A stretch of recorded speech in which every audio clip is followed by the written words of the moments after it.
Today's date is February 13, 2015. This is a 2001 Yamaha SUV. I got a call off of one of my other YouTube videos to see if I'd be interested in selling it, so I'm making this video to put it up for sale. So anyway, I put a quick shine on it to show the physical condition, see if I can try to show it on video anyway. There's the shine anyway, it's kind of hard to show.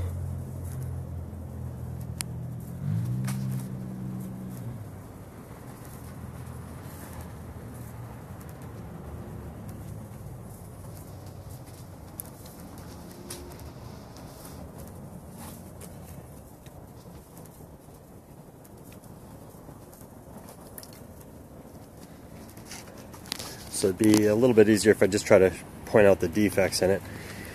There are no, there are no chips or dings on this lid at all. It's all in the sticker itself. These stickers are 169 bucks on eBay.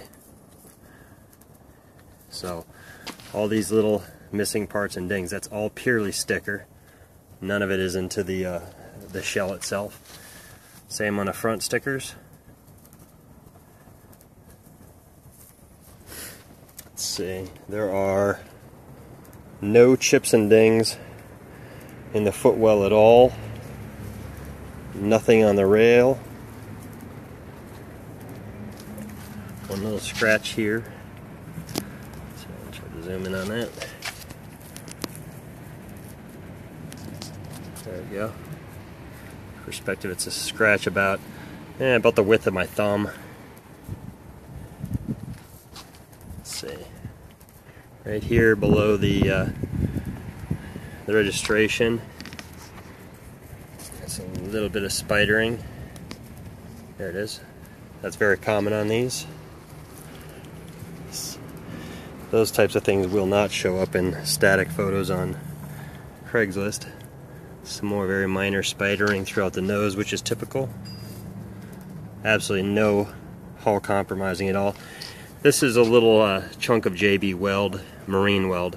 I'm going to sand this down just to sand it flush. There's a little chip right here in the snout, very small compared to that blob of JB marine weld on there. So this is epoxy. So I just wanted to be able to cover up that darker looking chunk there, and I'll sand that down and it'll be nice and clean. This will buff out. Right here, it's a little scratch that should buff out. Let's see. Registration stickers are a little faded. Those are the only signs of spider cracks or chips at all. Same story on the stickers on this side. There's nothing dinged into the gel coat at all. There's one ding. Small little chip right there. I mean, tiny little chip. Tiny little chip right here.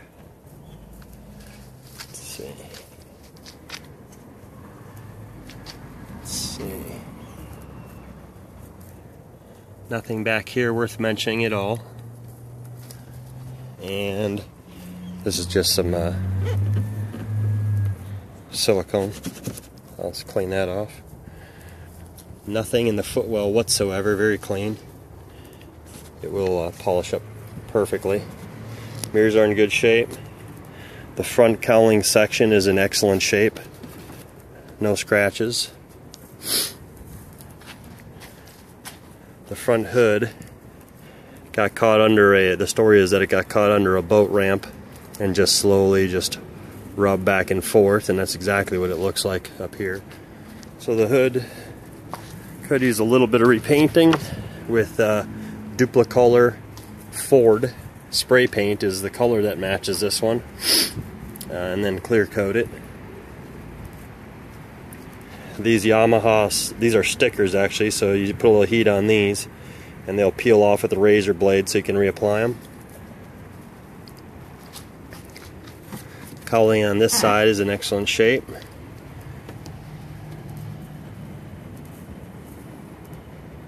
Gauges. Screen's a little bit dirty right now. It has a little bit of water residue I got to clean off. My Lowrance Hds 7. Just mounted this one, I think it was about 6 months ago. I'd have to check my receipt, but I'm assuming these are a 1-year warranty on these, and if so, this one is definitely still under warranty. Seats are in good shape.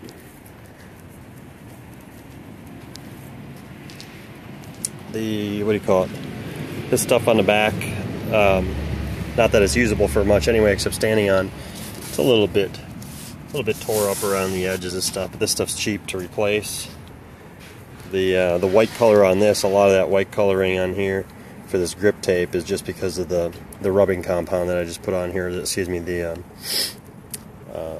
wax. And then there's the rack. The main contact point of the rack is actually where the towing hitch is. The tow hitch is actually just reversed. It used to stick out this way.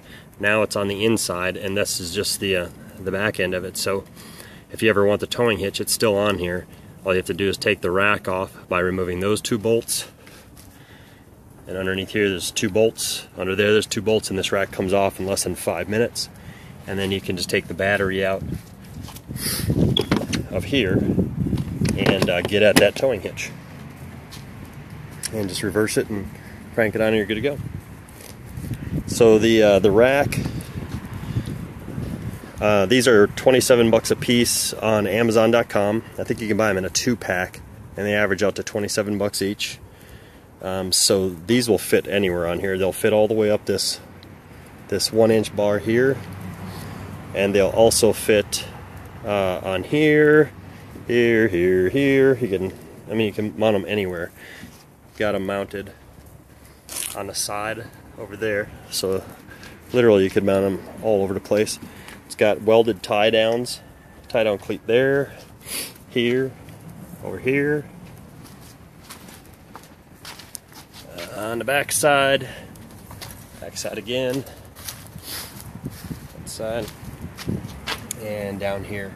So you got tie downs all over this thing. Works out very well. For rods while en route, I usually just take a lightweight bungee and just kind of strap them down a little bit. The Saddlebag Coolers here are just the standard Walmart Igloo. Walmart sells them. They're Igloo Marine coolers. Are about 18-19 bucks a pop.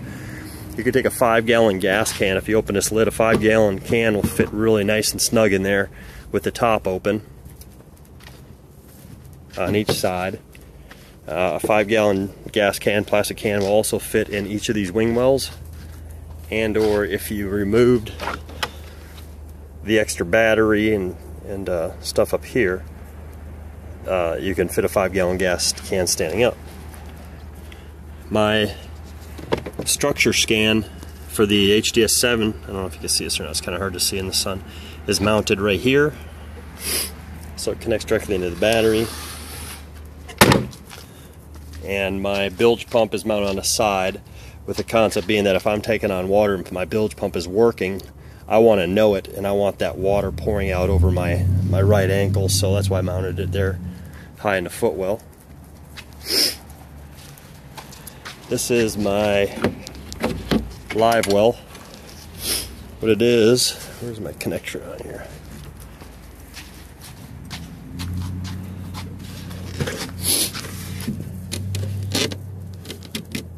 Let's see.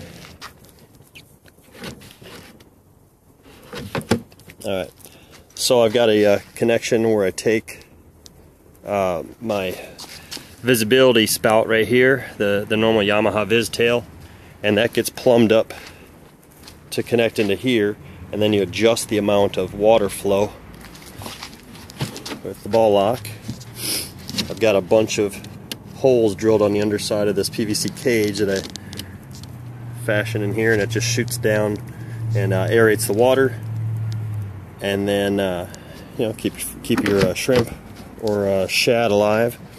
And then it's got a bunch of holes drilled in it for spill out. But obviously you don't have to use this. You can just buy another Marine Igloo cooler and do whatever you want there. The Lowrance Hds 7 transducer mounted here. That is the structure scan transducer. They're both mounted appropriately in line. this one. I've got it a little bit loose right now. Let's see. This is not the trailer that comes with it.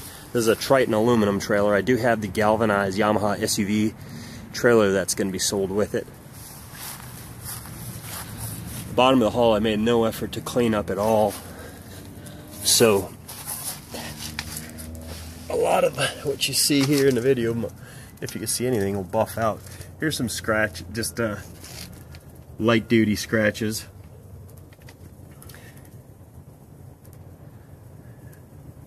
Light scraping and scratches down the middle.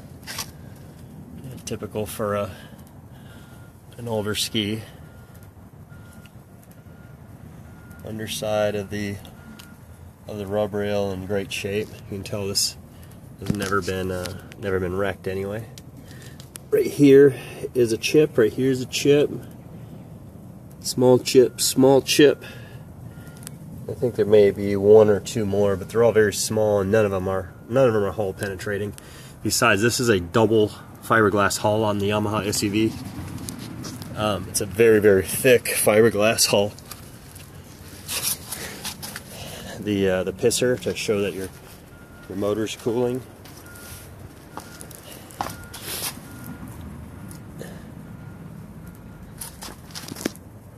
I hope this video turns out good enough. Back by the sponson here, we got some dirt. I just didn't clean this off from road splatter. Sponsons themselves are in great shape.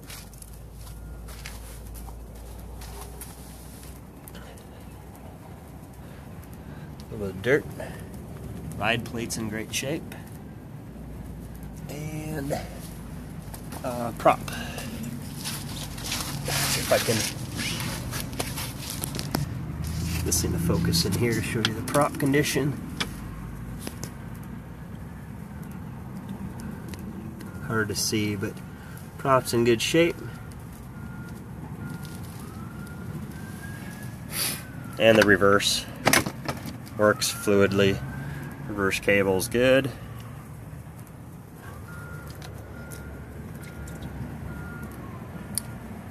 No signs of neglect back here. No saltwater corrosion.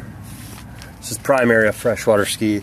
I do use it occasionally in saltwater, but I do take care of my stuff, so anyway, it's in good shape.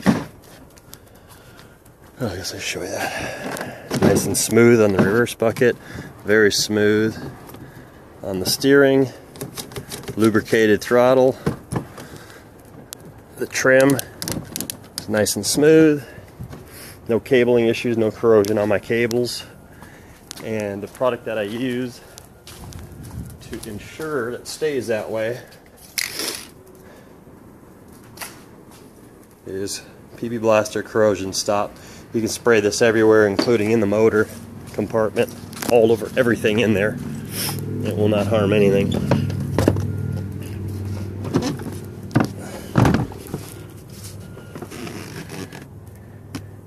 Got the Riva aftermarket flame arresters on here. The motor's super clean. Oh, the oil lines, this is still on the oil pump. As you can see, I took and added in very flexible oil lines here and zip tied the living hell out of them so that they can't pull off. You got a lot of slack in these, and it is on oil pump, but it's protected like it should be. Got a 500 gallon per hour Rule Mate bilge pump, automatic bilge pump. Got a fuel filter inline. Going back to the carburetor. Let's see our carburetors. What else? Guess that's it about it down in here. Oh, the Lowrance Hds 7 is mounted. Took a piece of starboard and mounted it down here so that it gives a little bit of reinforcement down here. So nothing to worry about as far as this thing breaking apart. And then what I do is I'll take this bungee and connect it while it's in tow, or just it simply removes right here very easily, and then you can put the stock glove box back on, and that's about it.